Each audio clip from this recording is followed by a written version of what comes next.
Simula na bukas ang isang linggong araw-araw na malakihang dagdag singil sa mga produktong petrolyo. Big time talaga mga kapuso dahil double digit ang utay-utay na kabuang pagmamahal.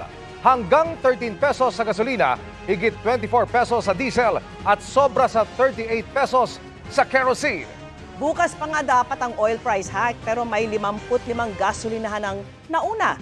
Kaya ngayon pinagpapaliwanag sila. Nakatutok live si Ian Cruz. Ian.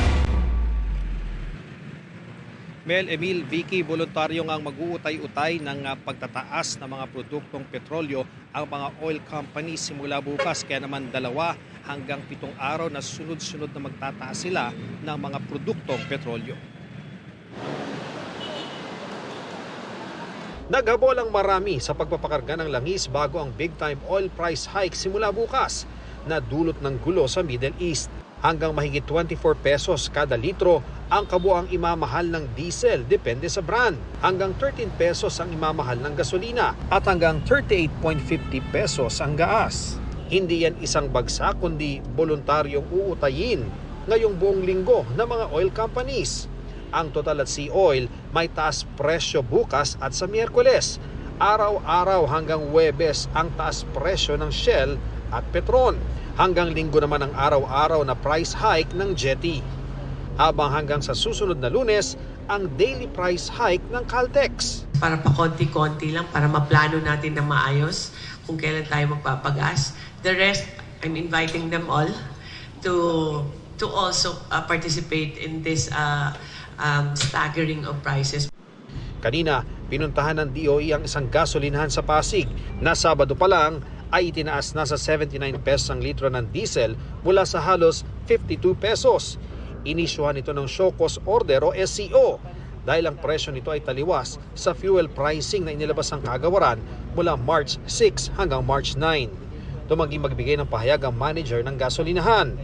Sinilbihan din ng SCO ang gasolinahang ito sa Fairview, Quezon City dahil umakyat sa 71 pesos ang litro ng krudo noong Sabado. Bali, nung araw pong yun, mataas po yung kuha ng amo namin po eh. Pero yung pagtaas po niyan, hindi po namin alam. Yung inuutosan lang po kami nung amo namin.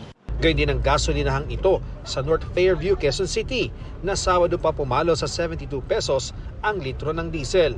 Tumanggi magbigay ng pahayag ang manager nito. 55 gasolinahan ang inisyuhan ng parehong order para ipaliwanag kung bakit di dapat kansilahin ang kanilang Certificate of Compliance. Pag hindi po sila or hindi na kontento ang Department of Energy sa kanilang mga reasons, magbibigay po tayo ng administrative na mga kaso kasama or hiwalay pa po dyan yung pwedeng ibigay na criminal case. Sinagot din ng Energy Department kung bakit nagmamahal na ang presyo kung ang mga ito ay imbak pang langis na binili sa dating halaga at tatagal pa hanggang Abril. It's the replacement cost. It's not when nila kinuha, when nila binili, or when nila na-receive, kundi kung anong magkano na yung replacement. Imagine now, if we still stay with the price 2 weeks ago, wala silang pera pang bili ng bagong stock.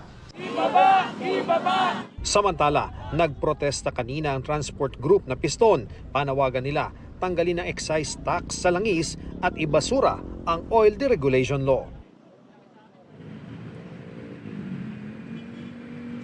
Vicky, narito tayo ngayon sa isang gasolinahan dito sa Commonwealth Avenue malapit sa Pilcoa at hanggang sa ngayon marami pa talagang humahabol sa pagpapakarga ng gasolina bago nga yung pagtataas bukas. Ang sabi sa atin nung mga nakamotorsiklo, yung mga rider ay umaabot daw ng 30 minutes bago sila makargahan ng gasolina. At Vicky, ang DOE naman ay sinabi sa publiko na meron silang platform doon sa egov.ph na maaari nilang iulat ang anumang concern ukol sa gasolina, kagaya nga ng hindi maayos na presyo at yung tinatawag na hoarding o yung pagtatago ng mga supply nito. Balik sa iyo, Vicky.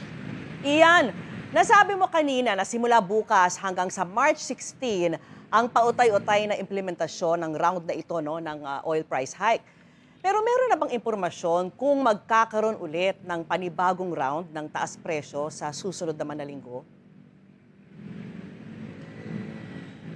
Vicky, naitanong din talaga yan sa DOE kung magkakaroon pa ba ng panibagong tataas presyo ang mga produktong petrolyo, pero sabi nila kanina ay sa ngayon ay hindi pa nila masasabi yan dahil yung panibagong round, Vicky, ay kinukumpute pagkatapos nung round na ito, doon pa lamang nila makukumpute yung magiging presyuhan sa international market nitong presyo ng langis, Vicky. Iyan, doon naman sa datos ng GMA Integrated News Research, umabot sa hanggang mahigit 98 pesos per liter yung presyo ng gasolina at hanggang mahigit 95 pesos per liter naman yung diesel noong 2022, bunsod yan ng Russia-Ukraine war. Yan daw yung pinakamahal na presyo sa National Capital Region simula noong 1990. Ano naman ang sabi kaya ng DOE? May chance bang umabot sa ganyang level muli yung presyo ng diesel at gasolina? Alam mo, Vicky, talagang umaasa sa best itong DOE. Talagang ayaw nilang mangyari yan. Pero kung tutuusin, Vicky, pag natapos itong sunod-sunod na mga utay-utay na pagtataas, ang gasolina nasa may variant ito na naaabot na halos sa 74 pesos at yung diesel naman may variant na aabot ng 86 pesos. Talagang medyo malapit na yung sinasabi mo na mahigit 90 pesos pero umaasa pa rin ang DOE na aayos ang sitwasyon doon sa Middle East at syempre yung Strait of Hormuz doon sa Persian Gulf ay madadaanan na ng mga tanker na naglalabas ng mga produktong petrolyo mula nga doon sa Middle East para kahit papaano ay umayos na at unti-unting magkaroon ng mas magandang presyuhan ang ating mga presyo ng langis, Vicky. Sana nga. Maraming salamat sa iyo, Ian Cruz.